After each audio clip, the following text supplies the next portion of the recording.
किसान भाइयों, आज का वीडियो कुछ ज़्यादा ही मज़ेदार होने वाला है, इसलिए वीडियो को अंत तक ज़रूर देखें। किसान भाइयों, आपकी जानकारी के लिए बता दें कि देश में बिकने वाली सभी तरह की उर्वरक खाद को अब भारत नाम के ब्रांड से बेचा जाएगा। इस योजना को लागू करने के पीछे सरकार का मुख्य उद्देश्य यह है कि देश में फर्टिलाइज़र ब्रांड्स को एक समानता में लेकर आना है। इसके लिए सरकार ने खाद तैयार करने वाली सभी खाद कंपनियों को अपने उत्पादों पर भारत नाम के ब्रांड से बेचने के लिए कह दिया है। किसान भाइयों, केंद्रीय रसायन एवं उर्वरक मंत्रालय the ministry of chemical and fertiliser ने बुधवार को घोषणा की कि प्रधानमंत्री भारतीय जन उर्वरक योजना PMBJP नामक उर्वरक सब्सिडी योजना के तहत उर्वरक और लोगों के लिए एकल ब्रांड पेश करके एक राष्ट्र एक उर्वरक the one nation one fertiliser scheme को लागू करने का निर्णय लिया गया है।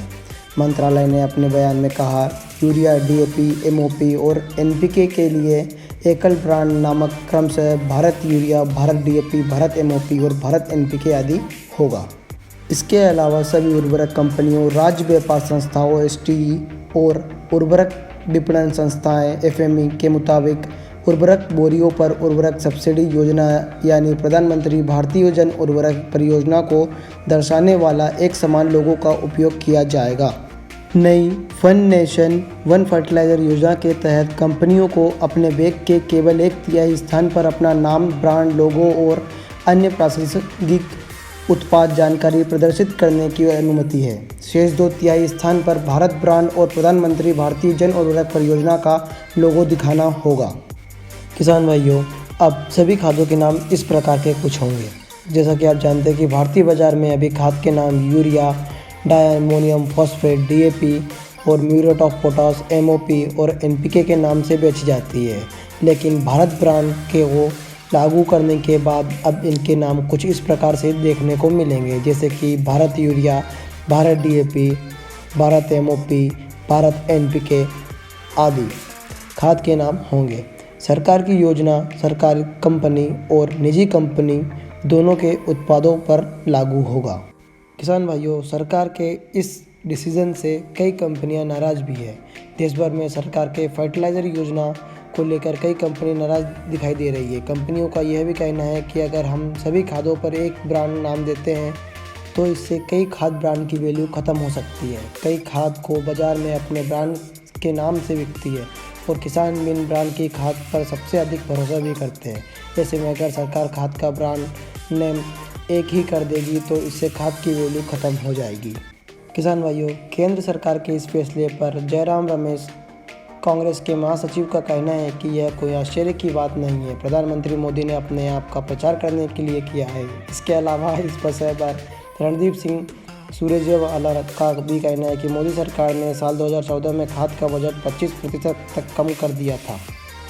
किसान भाइयों, अब हम जानते हैं कि हमें इससे क्या फ़ायदा होगा। इस योजना में खाद की सभी बोरियां एक जैसी होगी।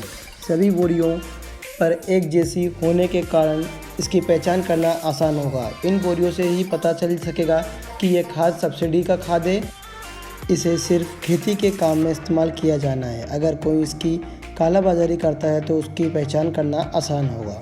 किसान भाइयों, अब मैं बताता हूँ आपको किस खाद की चोरी कैसे रुकेगी। फर्टिलाइज़र की बोरी पर एक तरफ से 2/3 हिस्से पर नए ब्रांड और लोगों का उल्लेख होगा। वही बाकी 1/3 हिस्से में कंपनी अपना ब्यौरा और निर्धारित तथ्य प्रिंट करेगी। हर बोरी पर प्रधानमंत्री भारतीय जन उर्वरक परियोजना का छपा रहेगा। ऐसे में अगर कोई इसकी कालाबाजारी करता है तो उसे पकड़ना आसान हो जाएगा। किसान भाइयों, 19 सितंबर तक ना खरीदे पुरानी बोरी आप।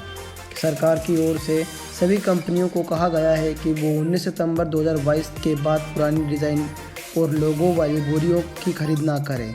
उन्होंने साफ कर दिया है कि अब फर्टिलाइज़र की पैकिंग के लिए खरीदी जाने वाली नई बोरियां एक राष्ट्र एक उर्वरक के तहत डिज़ाइन वाली ही होनी चाहिए। इस ब्रांड को 2 अक्टूबर 2022 को बाज़ार में उतारा जाएगा। वहीं पुरानी बोरियों को खपाने की अंतिम तिथि 21 दिसंबर 2022 तक तय कर दी गई है। किसान भाइयों, ऐसे ही एग्रीकल्चर संबंधित जानकारी के लिए जुड़े रहिए हमारे चैनल से। धन्यवाद। हमारे चैनल को सब्सक्राइब करिए, लाइक करिए और शेयर करिए।